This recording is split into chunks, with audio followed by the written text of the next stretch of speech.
October 1962. The world is holding its collective breath. In the Caribbean Sea, American warships are staring down Soviet submarines. The Cuban Missile Crisis is in full swing, and humanity is exactly one miscommunication away from a total nuclear apocalypse. Everyone is watching Cuba, but while the superpowers had their fingers hovering over the big red button, another war was quietly erupting on the exact opposite side of the planet. A war fought not in tropical waters, but at a dizzying altitude of 14,000 feet, on the frozen roof of the world. Welcome to the Sino-Indian War of 1962, a conflict that lasted exactly 1 month, fought in an environment so hostile that the freezing weather killed almost as many men as the actual bullets did.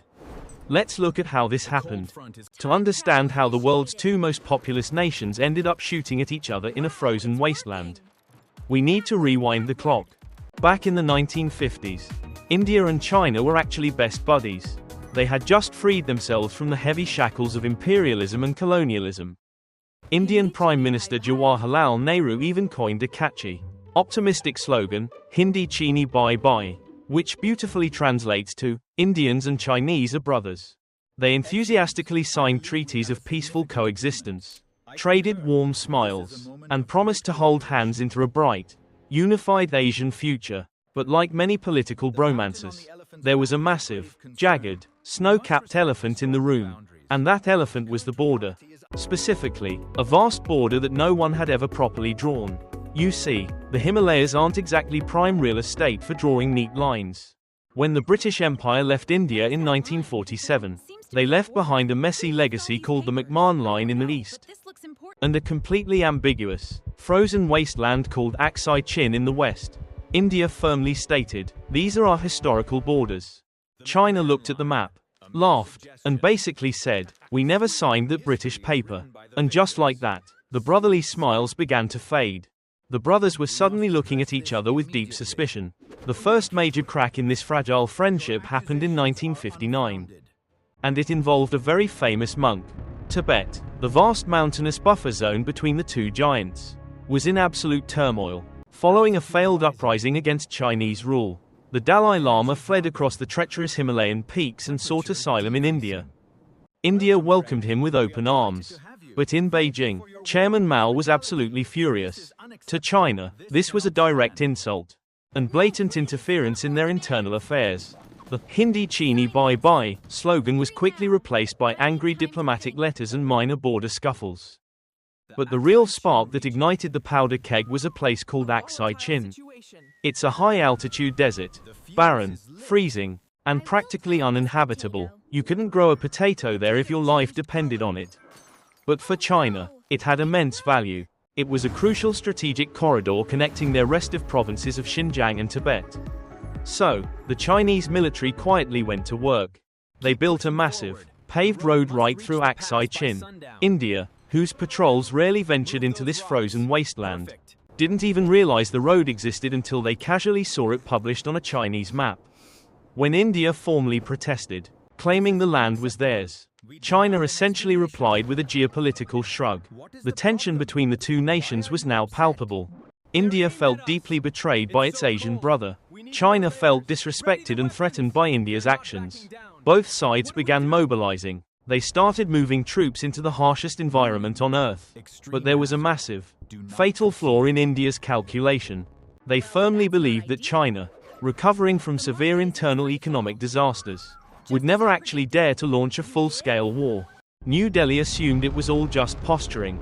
This single, naive assumption would soon cost thousands of soldiers their lives. Driven by intense public outrage and a desperate need to assert its sovereignty, the Indian government made a bold, fateful move in late 1961. They implemented something called the forward policy. The idea sounded simple on paper. India would suddenly send small platoons of soldiers to set up tiny, isolated outposts right on the disputed border, and sometimes even behind Chinese positions. It was essentially a geopolitical game of chicken. India arrogantly thought that by placing troops there, China would simply back down to avoid a war. But there was a catastrophic problem with this plan. Logistics. To say the Indian military was utterly unprepared for high-altitude warfare would be the understatement of the century. Their outposts were completely disconnected. They were accessible only by days of grueling trekking. Indian soldiers were sent to elevations of 14,000 feet wearing summer cotton uniforms and canvas shoes. Worse still, they were armed with World War II-era Lee Enfield bolt-action rifles, facing a highly prepared Chinese army equipped with modern automatic weapons and heavy mortars. It was an absolute logistical nightmare. The Indian troops were literally freezing to death in their thin tents before the actual fighting even started. But back in New Delhi, politicians remained blindly optimistic. They explicitly ordered the army to hold the line, fully convinced that the Chinese were just bluffing. Meanwhile, in Beijing, Chairman Mao Zedong was absolutely not bluffing. He was quietly massing tens of thousands of combat-hardened troops at the border. These soldiers were acclimatized to the deadly altitude, heavily armed, and waiting patiently for the perfect geopolitical moment to teach India a severe lesson. And in late October 1962, the universe handed Chairman Mao the perfect distraction on a literal silver platter. High above the Caribbean, American U-2 spy planes photographed secret Soviet nuclear missile sites being constructed in Cuba. The Cuban Missile Crisis had officially begun. The two most powerful nations on Earth were locked in a deadly staring contest. Suddenly, the entire world was completely paralyzed by the threat of global nuclear annihilation. Absolutely nobody was paying attention to a desolate, frozen border dispute in the Himalayas. For the Chinese leadership, the timing was absolutely immaculate. The two global superpowers were completely paralyzed, locked in a deadly staring contest in the Caribbean. Neither Washington nor Moscow had the time, resources, or political will to intervene in Asia. It was a rare, golden window of absolute geopolitical impunity. China knew perfectly well that if they struck right now, India would be completely on its own. The trap was meticulously set. On the high ridges of the Northeast Frontier Agency and the barren plains of Aksai Chin, isolated Indian platoons huddled in their thin tents. They were shivering violently in sub-zero temperatures, completely outmanned, outgunned, and desperately waiting for winter supplies that would never arrive. Across the valley, invisible in the thick Himalayan fog, the Chinese war machine was fully primed. Heavy artillery pieces were precisely dialed in. The forward policy had placed Indian troops in a fundamentally indefensible position. They were just a thin tripwire waiting to be snapped. The illusion of peace was about to be shattered by the deafening roar of artillery. The date was October 20th, 1962. The world was looking at Cuba, but hell was about to break loose on the roof of the world. At exactly 5 a.m., the Himalayas erupted. The Chinese PLA launched a massive, coordinated offensive across the entire disputed border, striking simultaneously in the western sector of Aksai Chin and the eastern sector. It wasn't just a minor border skirmish. It was a devastating human avalanche. Let's look closely at the steep, unforgiving valley of the Namka Chu River. Here, a poorly equipped Indian brigade was suddenly pounded by heavy Chinese mortars.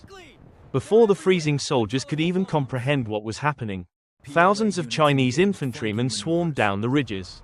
The PLA used classic human wave tactics combined with precise, deadly infiltration to bypass main defenses.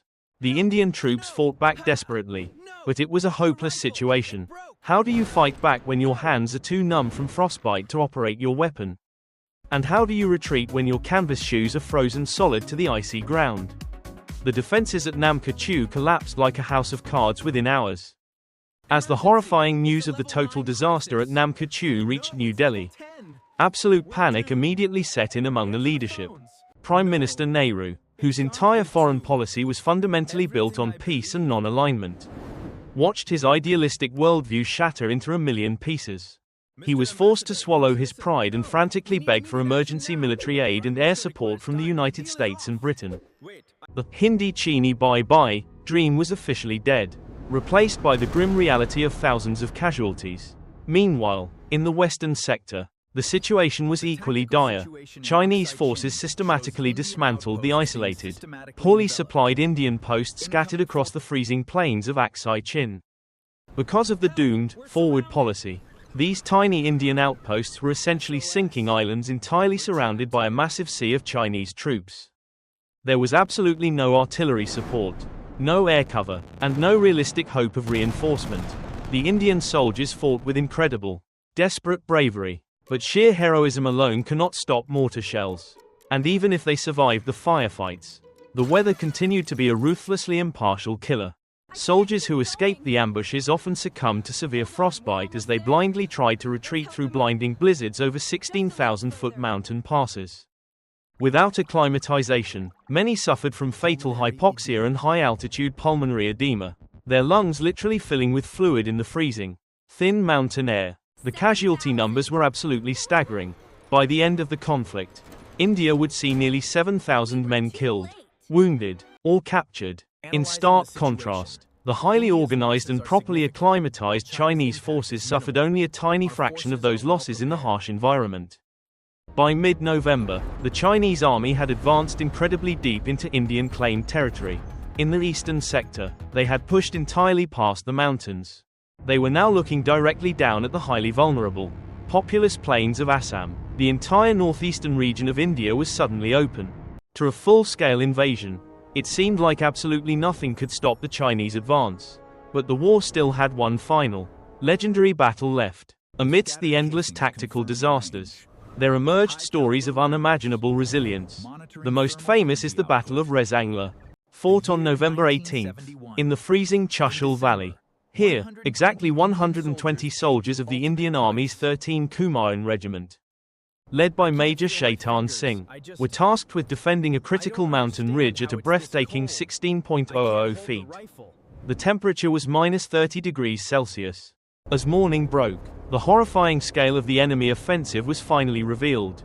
The 13 Kumaon was suddenly attacked by over 5,000 heavily armed Chinese troops. The Indian soldiers knew perfectly well that no reinforcements were coming. They had strictly limited ammunition and absolutely no artillery support. The odds were staggering, roughly 40 heavily armed enemies for every single freezing defender. It was, by all military logic, a guaranteed suicide mission. Yet, the 120 men of the 13 Kumaon did not retreat a single inch. When the first massive wave of Chinese infantry confidently charged up the steep ridge, expecting an easy victory, the Indian soldiers unleashed a storm of highly accurate, disciplined rifle fire, instantly cutting down the attackers and completely halting the advance. But the PLA simply regrouped and sent another wave. And another. Wave after wave of Chinese infantry charged the ridge. And wave after wave was fiercely beaten back. The brutal battle raged for hours. The Indian soldiers fought relentlessly until their ammunition completely ran out. The guns finally went silent. But when the bullets were gone, they didn't surrender. They jumped out of their trenches and fought in brutal hand-to-hand combat in the deep snow. It was a bloody struggle against impossible odds. When the smoke finally cleared over the frozen peaks of Rezang, the sudden silence was absolutely deafening. 114 of the 120 Indian soldiers were dead. But they had taken over 1,000 Chinese soldiers down with them. A staggering ratio of 1 to 10. This incredible final stand successfully halted the enemy advance in that specific sector. It was a raw, undeniable display of pure courage that stunned both sides. Despite the heroic stand at Rezang, the overall situation was incredibly bleak. India braced for a final, catastrophic Chinese push into the mainland. New Delhi was in full crisis mode, hastily preparing civil defenses and deeply fearing that the populous state of Assam would completely fall within days. But just as the absolute worst seemed inevitable, something truly bizarre happened. The geopolitical clock had abruptly ticked. Everything just stopped. On November 20th, 1962, exactly 1 month to the day after the invasion began, the Chinese government suddenly announced a unilateral ceasefire. Beijing boldly stated that their troops would instantly stop fighting and voluntarily withdraw 20 kilometers behind the original lines of control.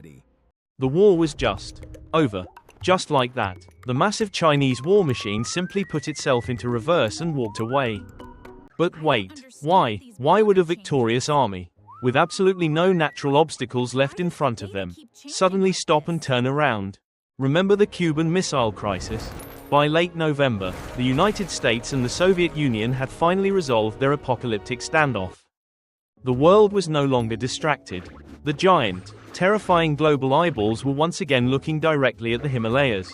Washington, responding to India's desperate pleas, had just officially dispatched a massive aircraft carrier battle group to the Bay of Bengal. China knew perfectly well that extending the war now would mean risking a direct disastrous confrontation with the United States military. Furthermore, nature itself was turning against them. The harsh, unforgiving Himalayan winter was finally setting in fully across the entire high-altitude region. The steep mountain passes situated directly behind the advancing Chinese army would very soon be completely blocked by 10 feet of thick snow. If they stayed deeply in India, their own critical supply lines would be entirely cut off, trapping them to freeze on the wrong side of the mountains. Besides, Chairman Mao had already achieved exactly what he wanted. He had successfully secured the vital Aksai Chin region in a perfectly timed window. Mao had achieved his primary goal. He had successfully secured the vital Aksai Chin region, humiliated India on the global stage, and shattered its military confidence. He proved China's dominance in Asia, all within a perfectly timed 30-day window. India was left deeply traumatized by the sudden, brutal defeat. But this intense humiliation served as a massive, much-needed wake-up call. The naive illusion of peaceful non-alignment was completely and permanently shattered. The entire Indian military apparatus was completely overhauled. Outdated World War II rifles and thin canvas shoes were immediately thrown into the garbage. Troops were specifically trained and heavily equipped for high-altitude mountain warfare, laying the solid foundation for the incredibly powerful army India has today. The 1962 Sino-Indian War remains a haunting, unforgettable lesson in modern military history. It's a textbook example of geopolitical miscalculation. It brutally proves that in the ruthless, cold-blooded game of geopolitics, idealistic concepts like brotherhood are easily frozen to death. And that absolute military preparedness is the only true, reliable guarantee of a nation's sovereignty, especially when sharing a border with a superpower. But perhaps the most terrifying takeaway is how easily the entire globe can be distracted by one crisis, completely ignoring another. Timing, especially when the rest of the world is desperately looking the other way, is often the deadliest weapon of all. Today, the border between these two nuclear-armed Asian giants remains incredibly tense and heavily militarized. The legacy of 1962 still casts a long, dark shadow. The roof of the world is quiet for now, but the ice is always shifting. Thanks for exploring the dark corners of history with us. If you found this deep dive into the one-month war fascinating, make sure to hit that subscribe button and ring the bell. We have plenty more unbelievable historical events, military disasters, and geopolitical mysteries to unpack. What topic should we cover next? Let us know in the comments below. Until next time, stay curious, and keep questioning the past. See ya.